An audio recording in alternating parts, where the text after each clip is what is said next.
பூமியின் காந்த புலத்தின் மையப்புள்ளி எங்க இருக்கு தெரியுமா? அமெரிக்காவிலோ விண்வெளியிலோ இல்லை, அது நம்ம தமிழ்நாட்டில் ஒரு கோயிலில் தான் இருக்கு. வாங்க நண்பர்களே, அது என்ன கோயில், அந்த கோயிலோட ரகசியங்கள் என்னென்னங்கிறத இந்த பதிவில் பார்க்கலாம்.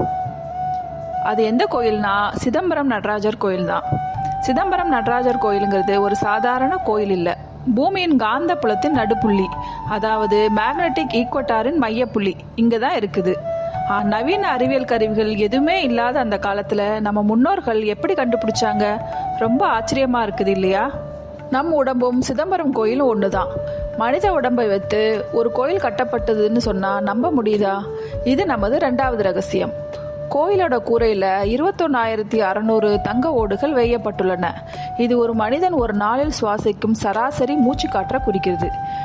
மேலும் இந்த கூரையை தாங்கி நிற்கும் 72,000 இரும்பாணிகள் மனித உடலில் உள்ள ஒட்டுமொத்த நாடியை குறிக்குது. நம் முன்னோர்களின் அறிவு நம்ம வியக்க வைக்கிறது இல்லையா? அடுத்த பகுதியில் கால் பெருவிரல் ரகசியத்தை பார்ப்போம்.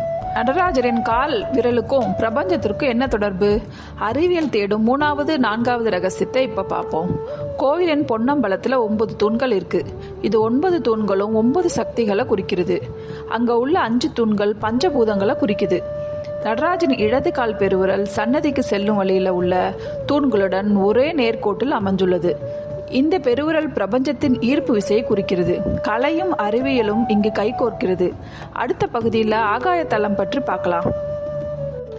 ஆகாய தலத்தோட தத்துவம்: கண்ணுக்கு தெரியாத வெட்டவெளி, அங்க சிலையே கிடையாது, மனம் அமைதியாகும் 4வது ரகசியம் இது. பஞ்சபூத தலங்கள்ல சிதம்பரம் ஆகாய தலமாகும். ஆகாயம் என்றால் எல்லையற்ற வெட்டவெளி. இந்த கோயில்ல பெரிய சிலைகள் எதுவும் கிடையாது, வெறுமனே இருக்கும் வெட்டவெளியை தான் கடவுளா வணங்குறாங்க. அது எவ்வளவு அழகான தத்துவம்! கடவுள் எங்கும் நிறைந்திருக்கிறார் என்பதை இது உணர்த்துது. இறுதி பகுதியில் உண்மையான சிதம்பர ரகசியம் என்னன்னு பார்ப்போம். பலரும் தேடும் உண்மையான சிதம்பர ரகசியம் என்ன? உங்களை நெகிழ வைக்கிற இறுதி ரகசியம் இது. நடராஜர் சன்னதிக்கு அருகில ஒரு தனி அறை இருக்கு. தீபாராதனை காட்டும் போது கருப்பு திரை விலகும். உள்ளே சிலைகள் எதுவும் இருக்காது, வெறும் வெட்ட வெளியும் ஒரு தங்க வில்வ மாலை மட்டுமே இருக்கும். அந்த கருப்பு திரை நம் மனதில் உள்ள அறியாமையை குறிக்குது. அதை விலக்கி பார்த்தால் இறைவனை உங்களுக்குள் உணரலாம். இந்த காணொளி உங்களுக்கு பிடிச்சிருந்தா லைக் செய்யுங்க, சப்ஸ்கிரைப் பண்ணுங்க, ஃபார்வர்ட் பண்ணுங்க. நன்றி, வணக்கம்.